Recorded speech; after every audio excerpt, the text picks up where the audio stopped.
Well,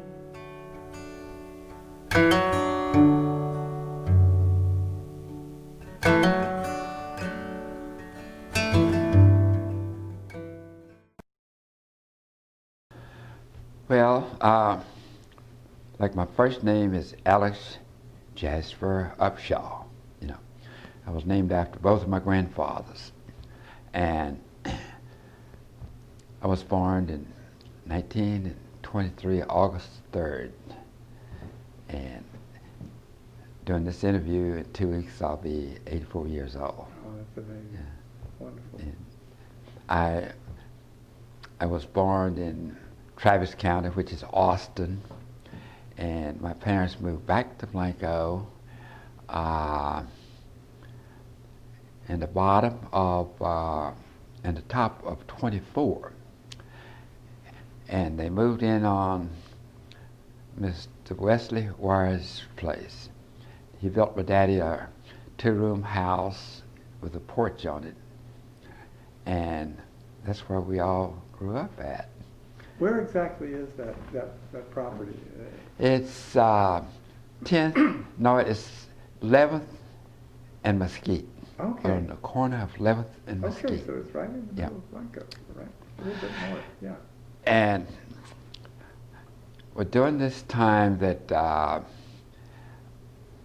we was, you know, very young kids, the Wires took us little kids into their house, into their homes, and we was free to run about the house and, you know, and enjoy things. And the Wires had 2 sons, the first one which was Dennis in Austin. The other one was Charles Wire of Houston. And 2 girls or ladies, Nettie Callum of Robstown. And Mr. Boyd would have remembered that, you know, Robstown. And Miss Sudie Ware, she stayed home after teaching a few years.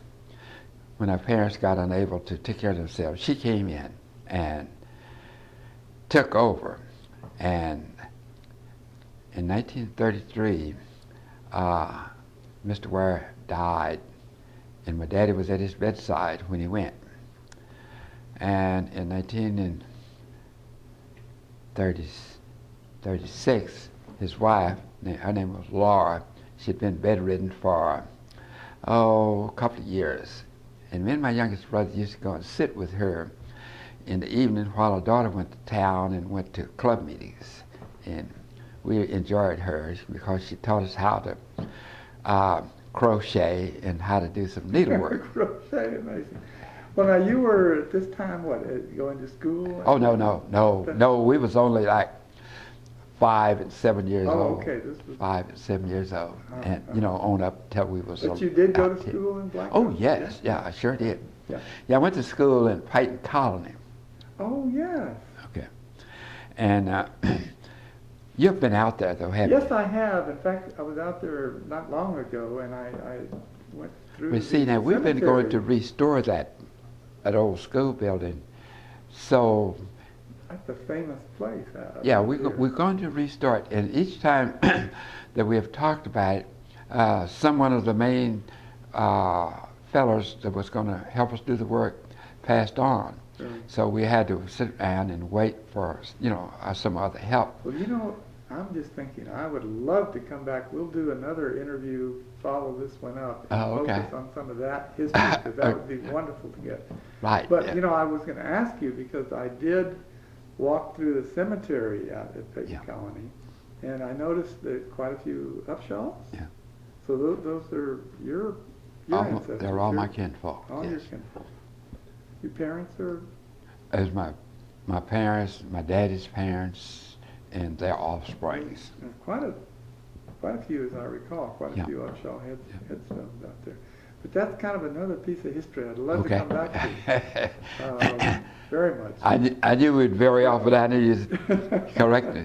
Just stay with where we're going. But you know, were you an athlete as a young man? Or yes. Yeah? Yeah, we was very athletic. Yeah, very much. What sports did you? Well, excuse me.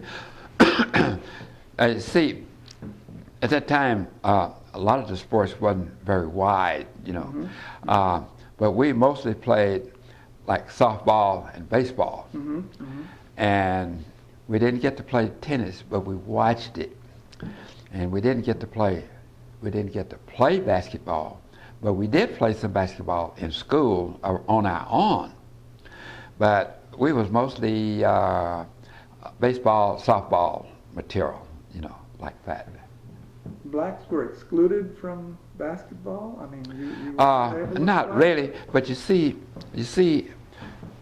Peyton, which was boardhouse colony, and when I say colony, that's where all the black people more or less lived at. That was because you see, maybe it's okay to bring it in, but you see, why would it be called a colony? But see, when the wagon train came down from Virginia after the Civil War was over, they came down and as far as Bastrop. And at that time, the weather was in a rainy cycle. There was a lot of mud there. And these people didn't like all that mud, so they came further west. And when they did, they landed up in Blanco County. And in Blanco County, there was preempted land, the slave people were, which took into both of my great-grandfathers and a lot of his followers. And because of that, they built a school out there. They built a church. I mean, the black guys did. They built a church, then they built a school, and then the cemetery was donated from out of the same group. And so because all the black families lived in a circle out there, they went to school right there. It wasn't that we was, well, I guess you could say, not integrated at that time. What were the years? 1936. I understand what you're saying. I was thinking that you went to school here in Blanco, but you actually went to school. Yeah, we drove a car from where I live out to the colony every morning. And came in the evening. You lived in Blanco, you went to school out there. Yes. I grew up right there where I live, which if I'd have thrown a rock, I could have hit the school building. Now, did that go through high school? They didn't? No, now in Peyton Colony, the school only went to grade 9, but was only recognized in grade 8. So after we would reach grade 9, most of us were still too young to go off to school at 8. So we stayed another year and took the 9th grade in the school out there. And that's what I finished up in, was the 9th grade. And from the 9th grade, we would journey into Austin and stay with maybe some of the Kinrads or somebody else that we had, communication with, and finish up high school at Anderson High School. And Anderson was like the central for Austin surroundings for the black kids. And they, the black Anderson High was where that we would go to school at. Also, Phyllis Wheatley of San Antonio was the same deal as Anderson was in Austin. So that made Anderson and Phyllis Wheatley rivals like Blanco and Johnson City. So when my brothers got to Austin. How many brothers and sisters did you have? Let's see, Oren, Hoffman, Adolph, Kenias, myself, there was 6 of us and one girl. But see, my oldest brother lived with my grandma because his mother died when he was like 3 months old. I think that was the age.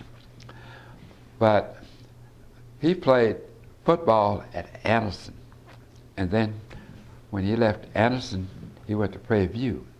Stayed 1 year at Prairie View, came back into Austin, went to Tilson College.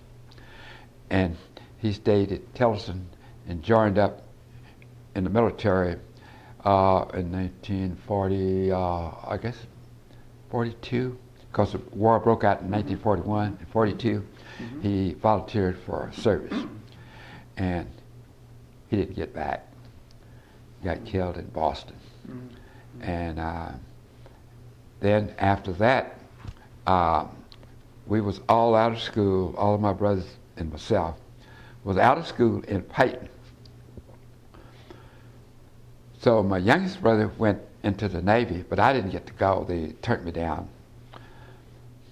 And I went to work for a fellow by the name of Wayne Smith at his garage. And I drove a gas truck for 2 years or 3 years, delivering gas to the farmers, you know.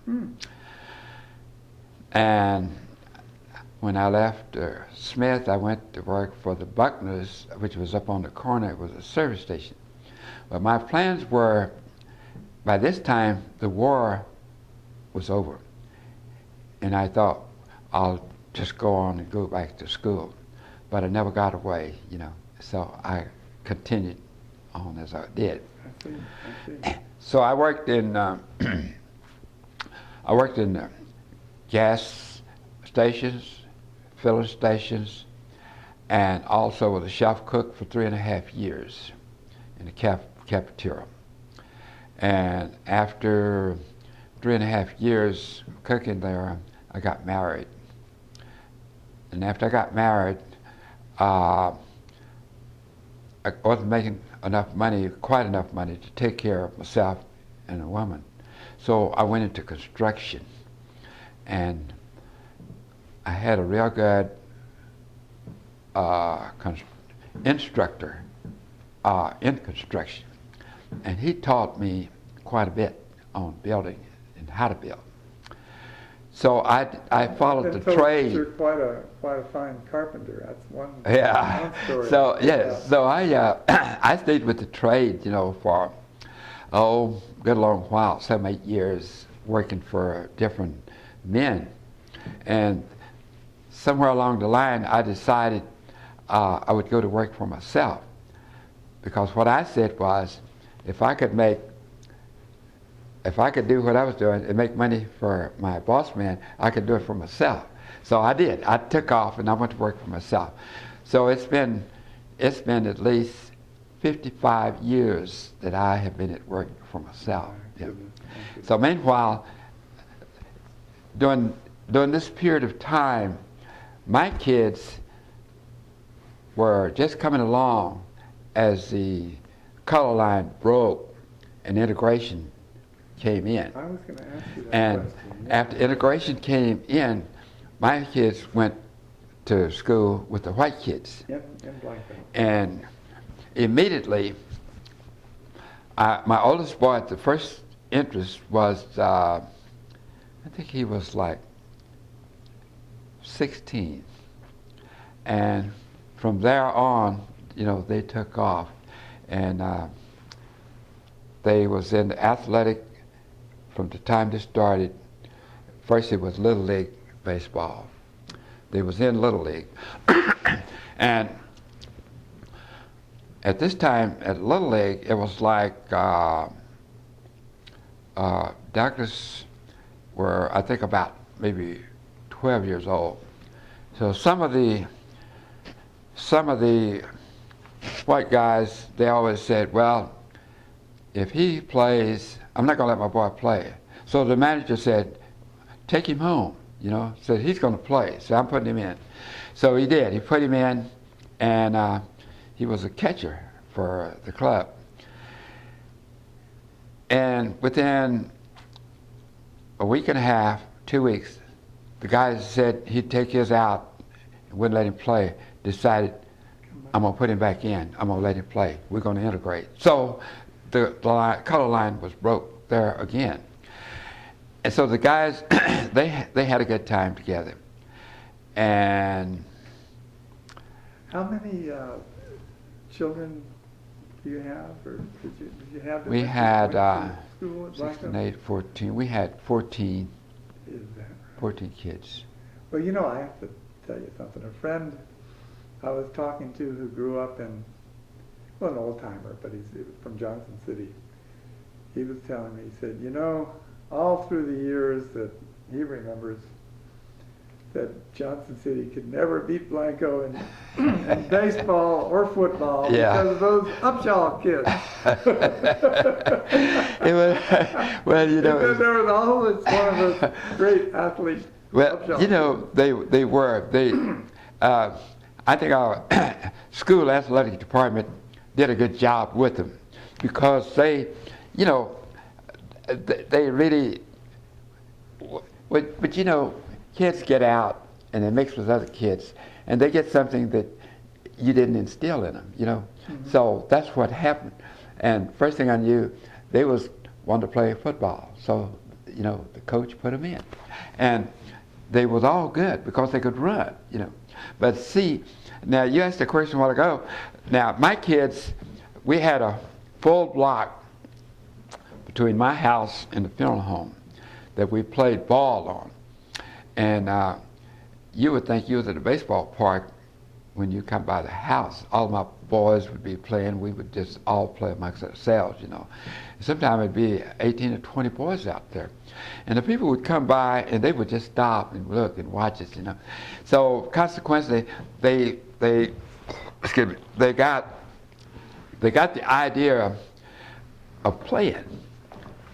So like you said, when we went into competition with Johnson City, Comfort, all those places, Western Comfort, some in San Antonio, this, that, the other, we beat them.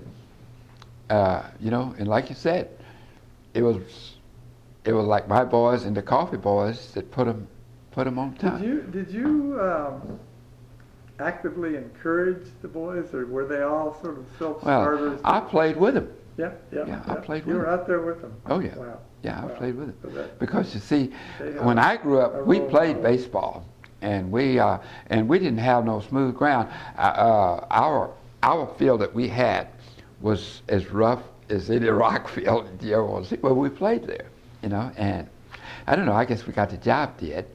But this, of course, was before Major League Baseball was integrated, right? No. This was no. At the time, Jackie Robinson? See, when Jackie Robinson broke the color line, which was, I think, about 50, no, it was before then.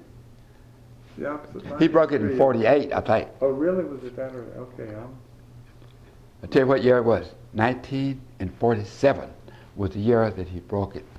Because you see, I had gotten married, and I was living out in Peyton Colony at the time that Robinson in Campanella was playing for the Dodgers. And I was working for Folger, which had a drugstore and appliances. And on Sunday evenings, I'd get 3 or 4 guys get in my car. We'd drive to town to Folger's Drugs, and he would open up the appliance room, and we'd sit there and watch the baseball game. See, just like that. And Jackie Robinson was just coming on board in 1947. That must have been a great inspiration for you, for your family. The idea of, I mean, did that help, you think, spark some of the achievements that your That's family? Right. Yeah. Well, you see now, Gene at this time was already. He was already in college playing big-time college ball, because I know in 1967 I bought a new truck, pickup, for my work, and it was the first new truck I ever had, new vehicle period. And I would put all those kids on it when they would be playing in San Marcos and San Antonio, and we would drive down there and watch him play, you know. And my boys was, at that time, they was like 12, 13 years old. They was watching him. And Gene went from college right into the pros. He was first round draft choice to the Oakland Raiders. Wow. And one of the guys that was married to one of my cousins said, well, I don't know why he'd want to go to the Raiders. So that's the worst club in the whole setup, which it was. Yeah. But what he didn't know at the time was that the bottom club always picked the highest draft, you know. Right. You know, because see, they're trying to balance it a little bit. Right. Right. And really, he was the one that brought, and another guy, I forget his name, but those two guys were the one that brought Oakland out of the slumps and even into Super Bowl. I remember watching Gene play back in those years. I do Yeah. remember that. He was really something. And the one play that did this was the sweep. They call it the sweep. I don't know why they call it the sweep. But you see, the guy that's playing next to Gene and the other one up there, and I don't know if they went out of what the coach was wanting them to do, but these three guys, when they call it the sweep, then the quarterback backed up here, they swept this thing out in the front, and he zipped his ball right where he wanted to go. And, you know, it was a long time before the rest of the country ever caught up with what was really going on. But they made that play for about 10, 11 years. And I think Gene played 12 years with Oakland. And Marvin, which was his brother, he was the next year's first round choice. And he went to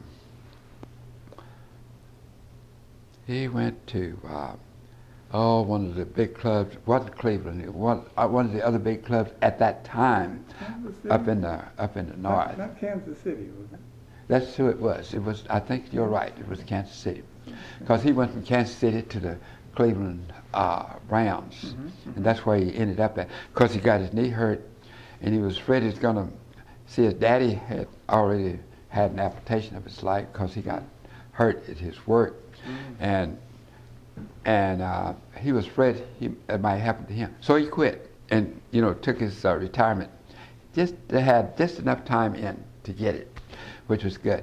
So then he went into, retirement, and he's out in California now. They're running a cafe, nightclub thing out there in Oakland. In Oakland, Yeah. Really? Really? Yeah.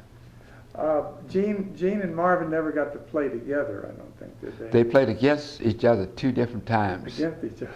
Yeah, but they wasn't on the field at the same time because Gene was offense and Marvin was defense. Yeah, really. What are they doing now? Well, Marvin he has a cafe out there in Oakland. And, they had a bar for a while. They sold the bar, and he's running the cafe.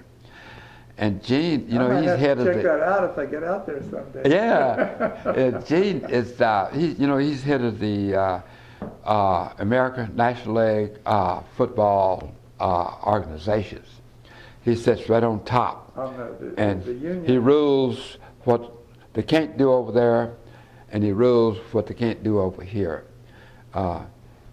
He has more or less the last word. And we got one coming up now with the guy that had the fighting dogs, see. So he's involved with all the negotiations, the very high-level negotiations, yeah. I think, right? I see him on TV occasionally when they're and he has 3 guards that guards him everywhere he goes. Those guards are with him all the time. Really?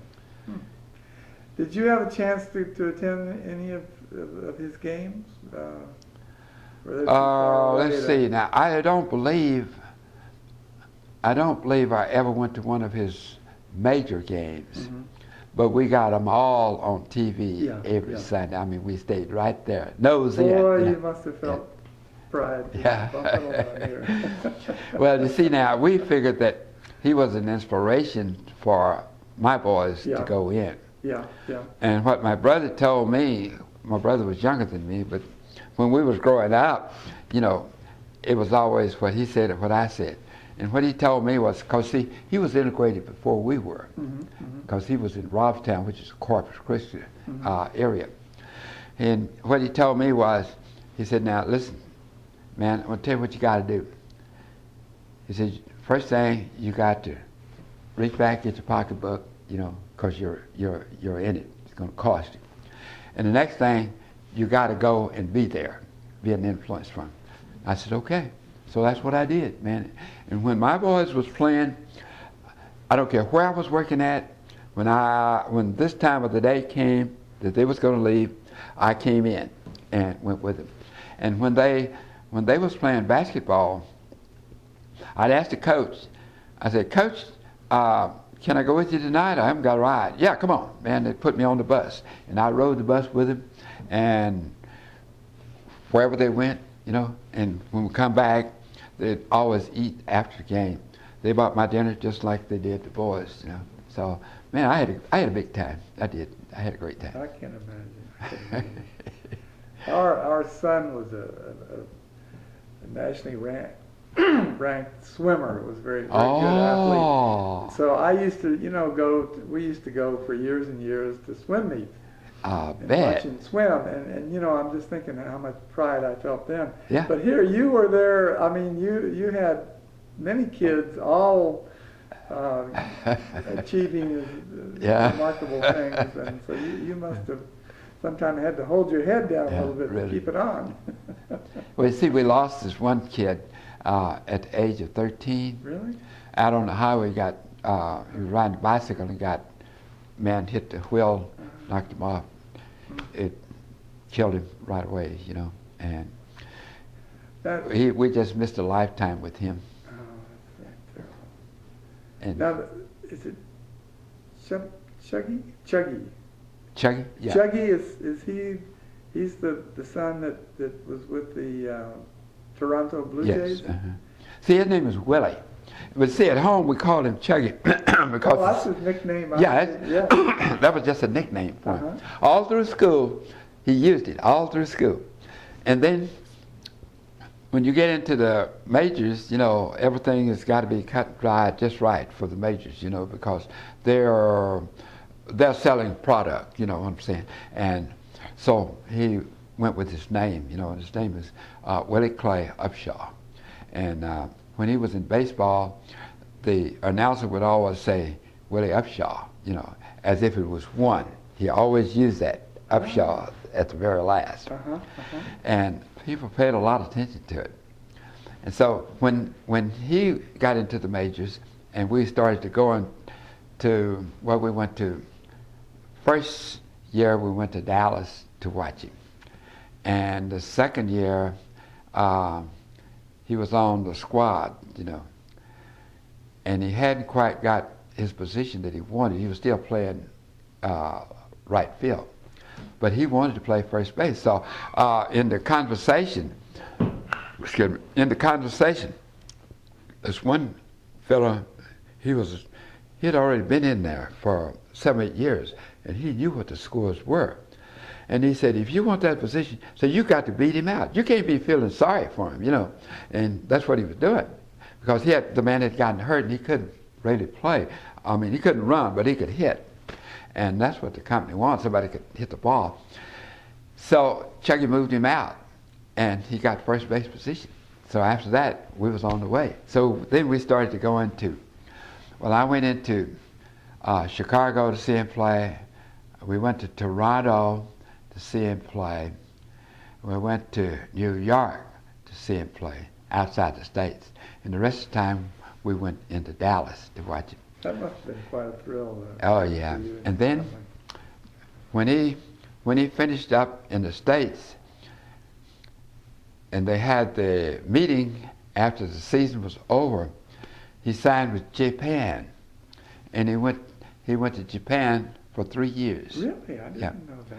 And he gave us a chance to ride the plane over, but I didn't want to ride the plane like 12 hours, to go over, so I didn't go. But after the games days was over, I wished a lot of time I'd have gone, because they talk about, the Japanese palace and how beautiful those homes, flowers, and everything else is over there, But you never did I take them up? I didn't go to Japan, no. Never took them up on that. Oh, that would've- But I went to Toronto. We stayed about a week and a half up Really? there with him. I've never been to Toronto, but it must be a very, very nice place. Well, huh?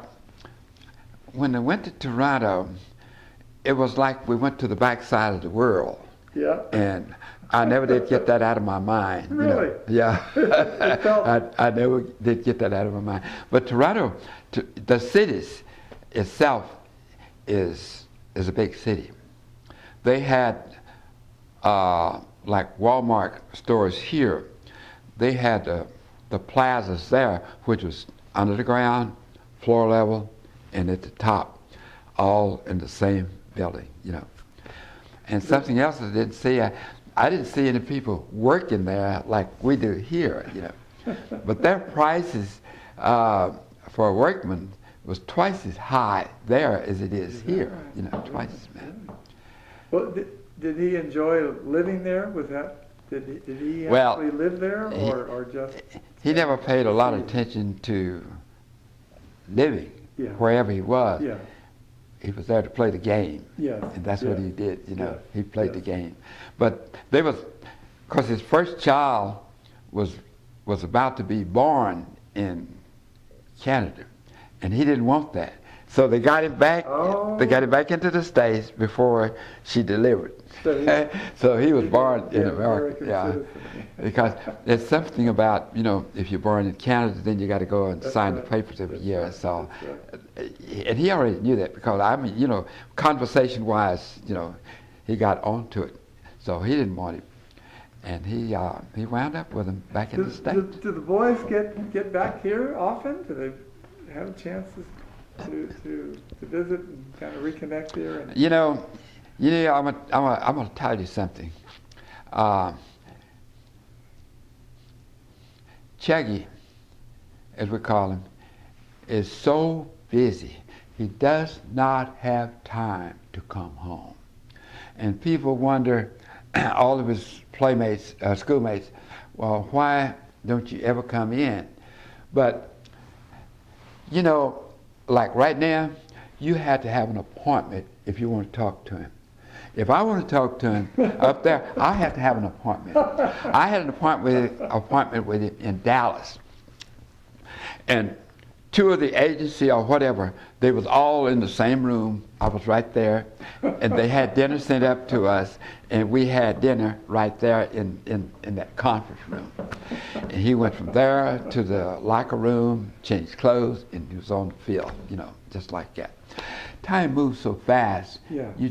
Lord, you just don't even recognize it. But I guess the believe it. competition is so intense Yeah, in yeah. the major leagues that Yeah. every minute counts. And he is not because he's just mine, but he is professional, and that's all that you can make out of it. And when he does come home, his classmates and people, they know when he's going to get here, and they're at the house, and I mean, he can't even eat this there, man. They're talking, they're this, that, the other, just visiting. Yeah, You just wouldn't believe it. But if I hadn't have been in the different cities, different places where he was, I wouldn't have never known all of this stuff. And he doesn't do any of his business now. His wife does all the business for him. And so, he's just there as a number to do whatever the club wants. Now, his kids are grown up now, and Yeah. Now, see, the oldest boy, he played college baseball 1 year, but he got his back hurt, so he couldn't play, so he quit. But he's an artist. really, Yeah, and he has finished college degrees, and he has a master degree. And his daughter, she finished Pennsylvania State, and she has a college degree, and she can teach. But right now she's modeling in Atlanta, Georgia, and the other boy has just signed pro ball with the Panther Club out of where are the Panthers from? Carolina? Carolina. Yeah, he signed with the Panthers. Oh, football. This past when was it? It was. It's been about 4 months ago. So he's a football in May. player. Yeah. So we may be seeing him like later on this year. And his name is Chad Upshaw. I had to remember that. He went to look for that name. Yeah, but he went to school. He went to school in New York, Upper New York, and he was with the club. Now I went to Alabama last September when the school was just opening up. They was playing against what's that big club name down there in Alabama? It's very, very well known. Auburn? Auburn? Auburn is one. Auburn? Yes, Auburn that's where it was. I went there. I went to the. It's the big game. Auburn. Oh yeah, And it was 90,000 people there that day we was there. 90,000, and they played against Auburn when we was there. I went into Jacksonville, Florida, flew in there, and then my son was living there, so we drove from there up to Mobile, Alabama, and got to see him play. And then when the season was over, they played the North and the South in Houston, and he chose to play with the South, which is out of Houston. So we went to Houston to see him play there, and after that, but this time the baseball season was taking off, and the Giants came into Houston to play, which was May the 18th and 19th. So we went down there and spent 2 days with the club and checking them right there. And that's the last time we seen him was back in May of this year. It's just wonderful to listen to you talk about this, and I try to imagine what it would be like, the pride and the satisfaction you must feel, because I have to think that you had a big hand in motivating your kids and giving them the right kind of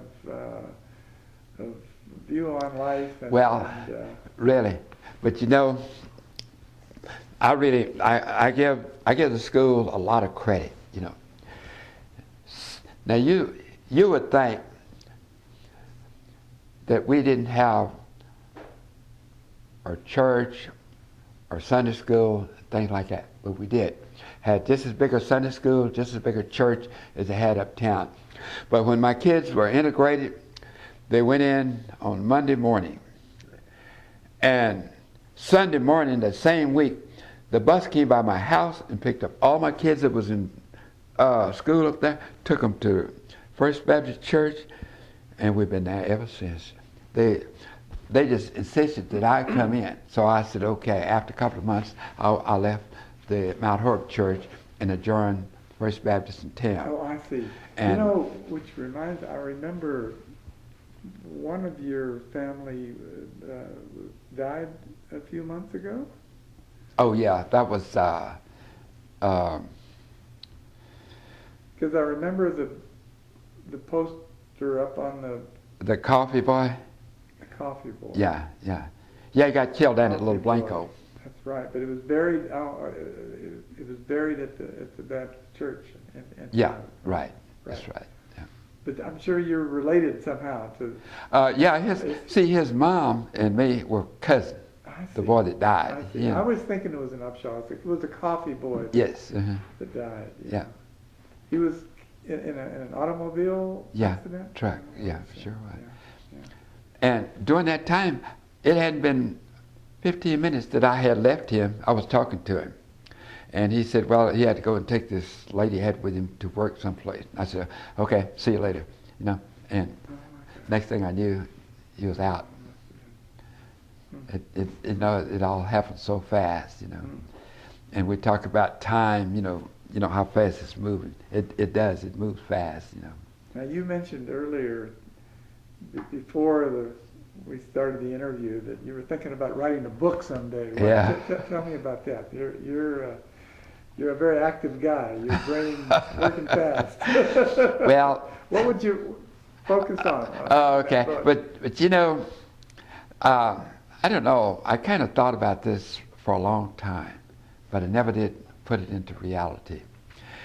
And when I say I lost some of the valuable history, and that when I'm talking about there was like my older people, like my grandma and her aunt, But of course, I listened to a lot of stuff that they said, but it was some of the things, and I still remember a lot of them. It was some of the things that they said and did that can go into the history book, because it was like my grandmother was like Martha Washington, and Martha Washington was always busy. In the season, she was busy. Out of the season, she was still busy. They had to make gloves and wool shirts and blankets, for the soldiers and for people in the city that didn't have anything. That was Martha Washington. And what she did and what she said, it sifted back down and got all the way back down to here, which communication was very slow in those days. It took a week for a letter to come by, or anything like that. Right now, it's a flash. You push a button over here, you can read what's going on in New York City, So, my grandma was highly associated, with I always called it the upper class of white people in town. They was the one that kept her hired, or she could go to their homes or whatever, and she'd be recognized. Now she had a son, which was just younger than my dad, and he went through the colleges, and then was promoted to be an officer in World War I. And you didn't have many black guys that was an officer in World War I. Right. Now, reason why I say that, we just hold it right there for a second. Now, you see, now, Mr. Chris was like, you would say, the leader of Blanco County, more or less. He controlled the bank, he controlled the post office, more or less the grocery stores, and he had the hardware right here. He more or less, they didn't have as many organizations with people getting together as they have nowadays. But whatever Mr. Chris said, that's what kind of went.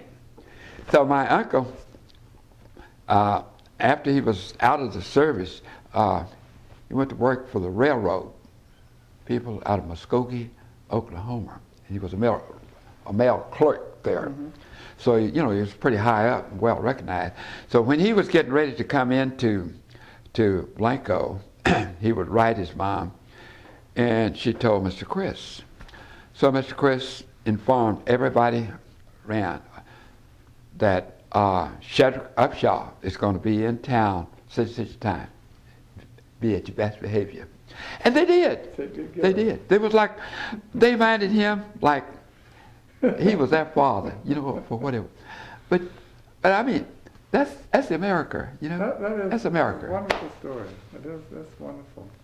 Are there other memories you have of overhearing as a child your grandparents talking?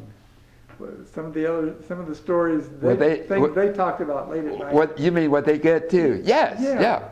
Now my aunt was she was a school teacher, Well, you had mentioned earlier when we were talking outside that you remembered as a very young boy staying up late listening to your grandfather. Yeah. Was it not your dad? You would fall asleep, but your grandparents would be talking late till the night, and you were listening carefully. Yeah. What are some of the kind of stories you remember from those conversations? Is that Well, a question? they had, just like today, they had some good and they had some bad, But most of the time, the bad wasn't as bad as the bad is today, because you could, in other words, if they got bad in the community there, the head guy in the community, the informed Jackson or whoever it was, said, you better get out of town because they're getting ready to pick you up. And he would leave town, stay gone 3 years before he ever came back. And whatever the sore spot was, by the time he come back, was kind of over. So the community sort of policed itself. And they more or less did, yeah. And I know it was like this one guy in community of Peyton, and everybody always looked up to him. If it was trouble in the group, and they would say, oh, I'm going to get the sheriff. And then he would say, well, now, wait a minute. We don't have to have the sheriff. Say, now, we could settle this thing, And sure enough, they could settle it. And we didn't have a lot of sheriff things going on. But nevertheless, there would be some things that he couldn't handle. And they got out of hand, They really did. But it was a community that did, excuse me, it was a community that didn't have a lot of trouble. But when they did, it was just as bad as it was anywhere.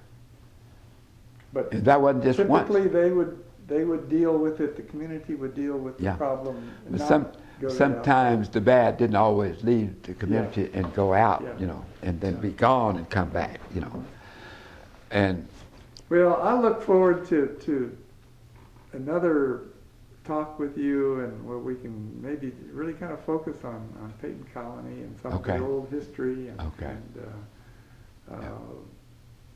it's a wonderful story and rich, very inspiring story about how these people somehow on their own made it against all the odds. Huh?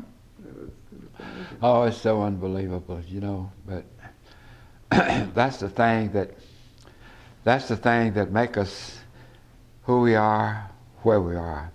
And I can remember that my grandfather and even my grandmother, but my grandfather always had like in the winters used to be really winters here.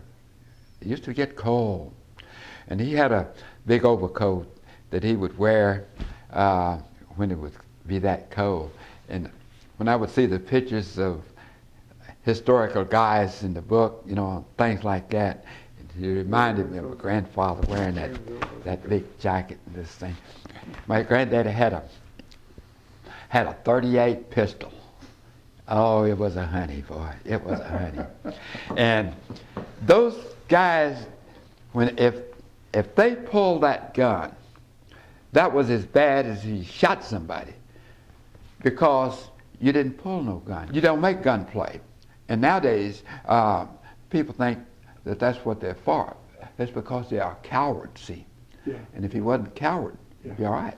But my grandfather, man, he could stand up to whoever it was out there.